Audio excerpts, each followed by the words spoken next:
in support of paragraph 2.4, which to this day I strongly maintain, as I'm sure my colleagues in this court strongly maintain, was an invalid charge, it being based on mere suspicion, on so-called reports, rather than on factual allegations. The defense and the Chief Justice himself,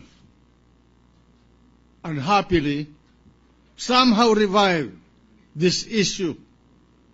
of the nature of his assets by introducing evidence to prove that his income and assets were legitimate, and by testimony to show how he and his wife had saved and invested these savings in foreign currency over so many decades.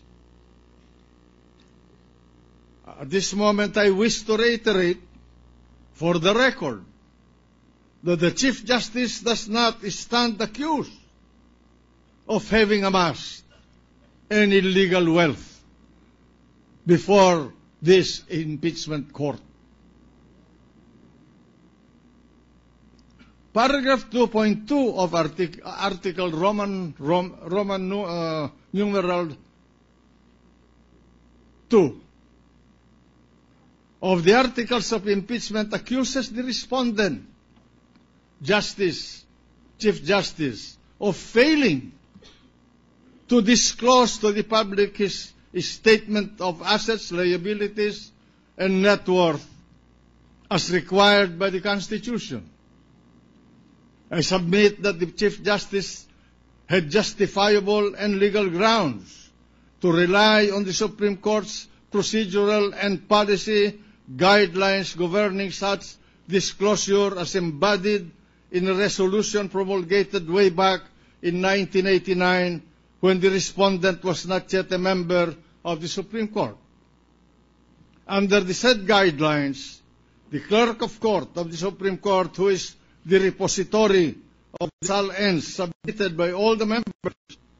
of that High Court, may furnish copies of the SAL-Ns in his or her custody to any person upon request and upon showing that there is a legitimate reason for the same. The Constitution, in Article 11, Section 17, states that, and I quote, in the case of the President, the Vice President, the members of the Supreme Court, the constitutional commissions, and other constitutional offices, and offices of the armed forces with general or flag rank, the declaration shall be disclosed to the public in the manner provided by law. RA 6713, known as the Code of Conduct and Ethical Standard for Public Officials and Employees, recognizes the public's right to information on the assets, liabilities, and net worth, financial and business interests of public servants, but it likewise declares it unlawful for any person, and I would like to quote the provision, to obtain or use the same for purposes contrary to morals or public policy, or for any commercial purpose other than by news and communications media for dissemination to the general public, close quotation, period. Whether the said guidelines violate the letter and spirit of Republic Act 6713 and the principle of public accountability is not, I repeat, is not for this court to pass upon. I grant that the Chief Justice believe in good faith that after periodically filing his sworn statement of assets, liabilities, and net worth, the guidelines issued by the Supreme Court were sufficient to allow the clerk of court to comply with the Constitution in high government positions or the media with copies of the SAL-Ns continues to be a raging issue to this day. In fact, some, if not most, of the members of the prosecution panel itself, the members of the Supreme Court, members of the Congress, and other high officials of the government have been challenged by media organizations and others to make their SAL-Ns available to the public and to the media. Paragraph 2.3 of Article Roman numeral number 2 further accuses the respondent Chief Justice, based on reports, of not including some properties in his declaration of his assets, liabilities, and net worth, in violation of the Anti-Graft and Corrupt Practices Act. The prosecution, based on the list it procured from the Land Registration Authority, claims that the Chief Justice owned and failed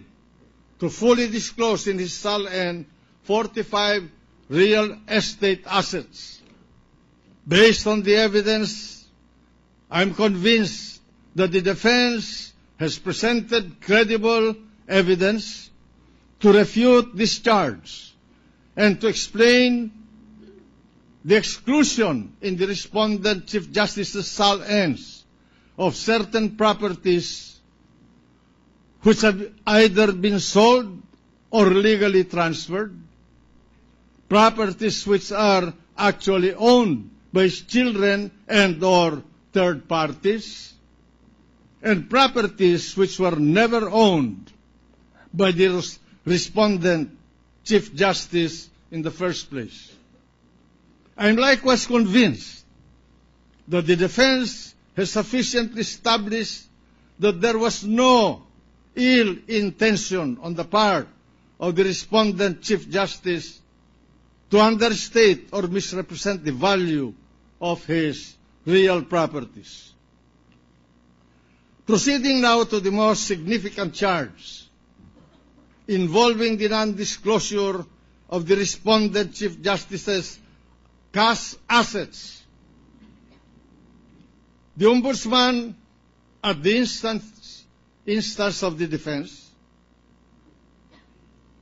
testified with a presentation of a report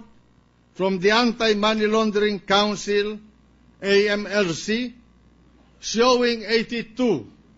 bank accounts allegedly belonging to the respondent.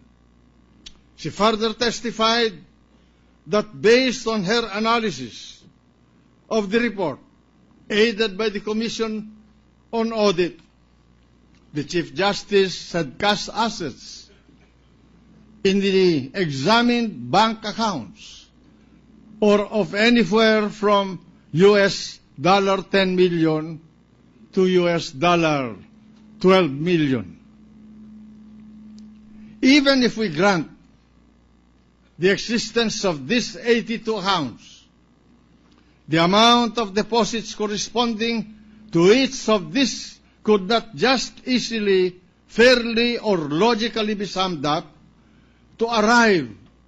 at exactly how much cash assets or deposits in actuality and in totality the respondent Chief Justice had or has at any given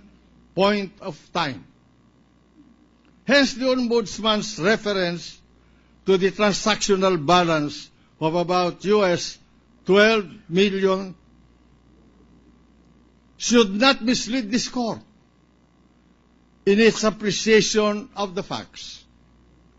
Regrettably,